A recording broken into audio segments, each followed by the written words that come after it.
დღეს მინდა გესაუბრო ძალიან მნიშვნელოვან საკითხზე. ეს კი ეხება იმას, თუ როგორ უნდა შევხვდეთ ბავშვებს სკოლის დაწყებისას. პირველ რიგში აუცილებლად უნდა გავითვალისწინოთ ემოციური ტონი და უსაფრთხო გარემო.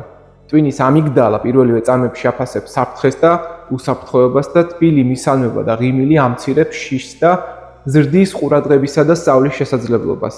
ასევე აუცილებელია, რომ მასწავლებელმა მოსწავლეს სახელით მიმართოს, იმიტომ რომ ტვინის საკუთარ მესთან დაკავშირებული ქსელები ამ დროს აქტიურდება, მედიალური პრეფრონტალური ქერქია ეს და შესაბამისად იზრდება мотиваციის და კონცენტრაციის უნარი. ძალიან კარგი იქნება თუ შეხვედრისას პატარა სიურპრიზით, თუნდაც რაღაცა კომპლიმენტით დაიწყებთ, ან რაიმე სტიკერს აჩუქებთ. ამ დროს ტვინში დოფამინის გამოყოფა იწყება, რაც ახალ ინფორმაციას უფრო დამახსოვრებად ხდის და პირველი შეხვედრა შეგიძლიათ მინიმალური სტიკერებით ან საჩუქრებით დაიწყოთ და ასევე მნიშვნელოვანი აქვს იმას, რომ ტვინი უსაფრთხოდ გრძნობდეს თავს, როცა მოვლენები პროგნოზირებადია. ამიტომ პირველივე დღეს წესების ერთობლივი შეთანხმება ამცირებს ქაოსის განცდას და ძალიან ზრდის სიმშვიდეს.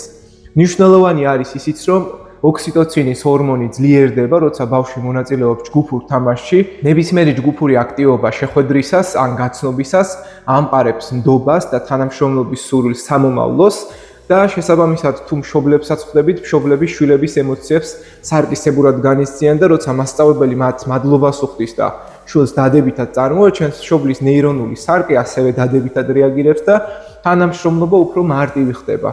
აუცილებელია სტრესის რეგულაციაც და პირველივე დღე ბავშვებისთვის მაღალი კორტიზოლის დონეს უკავშირდება უხარიათ ეს სკოლის დაწყება და მშვიდი ტონი და მცირე ფიზიკური აქტივობა, მაგალითად რაიმე მოსამზადებელი სავარჯიშო დაეხმარება ტვინს ჰორმონალური ბალანსის აღდგენაში. გამოსაკვეთია ისიც, რომ ტვინის ჰიპოკამპი უკეთ ინახავს ინფორმაციას, როცა მას წინ უძღვის რაიმე დადებითი ემოცია, ამიტომ პირველი გაკვეთილი ჯობს იყოს უფრო მსუბუქი, თამაშზე ან დიალოგზე დაფუძნებული და როცა მასწავლებელი ხაზს უსვავს თანამშრომლობას, მშობლის ტვინში ამ დროს ჩნდება საერთო მიზნის განცდა და შესაბამისად ეს ამცირებს თავდაცვით პოზიციას და ზრდის ნდობას და ბოლო რჩევა აუცილებელია რეგულარული დადებითი შეხვედრები, რომელიც გააქტიურებს ნეირონულ კავშირებს, რომლებიც ასოცირდება სკოლასთან, როგორც უსაფრთხო და მეგობრულ სივრცესთან, ამიტომ გირჩევთ, რომ აი ამ მინიმალური წესებით, რაც ნეიროფსიქოლოგიაშია გავრცელებული, გამოიყენოთ